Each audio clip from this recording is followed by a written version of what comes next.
Hi, I'm Dr. Ben Newman. I'm a coronavirologist with 25 years' experience with these dumb little viruses. Let's answer your questions. All right, we've got a couple more tonight. Yeah, let's get through these. The next one is from James. Yes, who we know. Yeah, from Niles. Yeah, how you doing? Let's see. I have been such a pain always asking your mom and dad legal questions. I thought I would bug you. Fine. Yeah, whatever. I'm planning a trip to Las Vegas at the end of May with a group who have all received our necessary coronavirus vaccinations.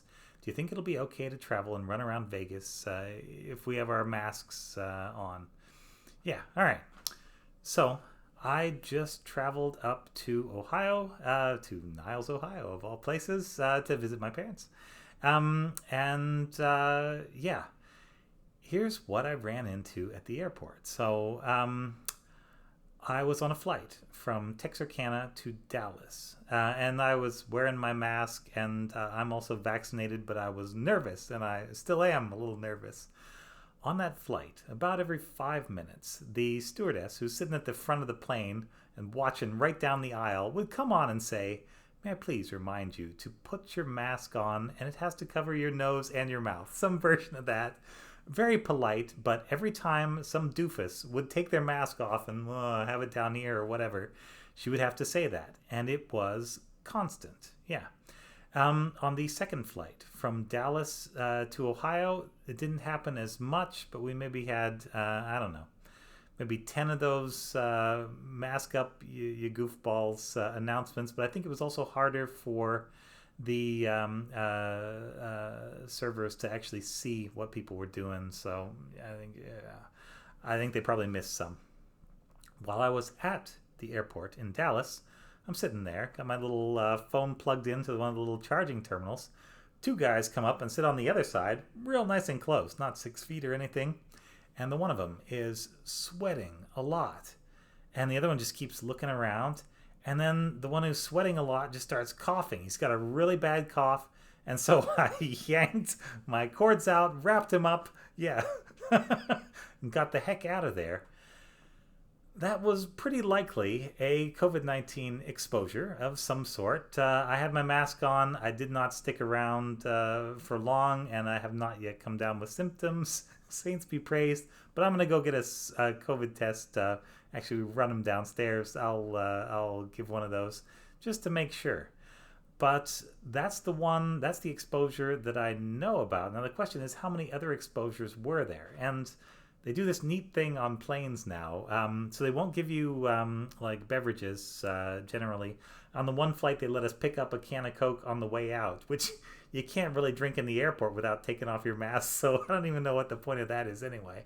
Um, let's see. And the other thing is that they say that to ensure social distancing, when the plane is on the ground, you should all stay in your seats and not stand up in the aisle so you won't be close together. Now, you can do the math on that one, but it's the same people in the same volume of space. We're just rearranging some of the pieces there, and I don't see how the one is any safer than the other in terms of that. But whatever, it's a thing that airlines have always said: just let the people in front of you go, and then, yeah, then you can go. You know, don't be pushy. Yeah.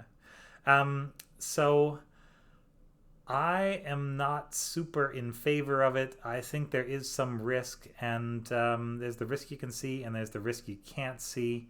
And if you are exposed to enough of the virus, or if it's one of these fancy new variants, there is a chance that it gets through a mask, and it will even get through a vaccine. So it's not something I would highly recommend, even with a vaccine. I think there's substantial risk there.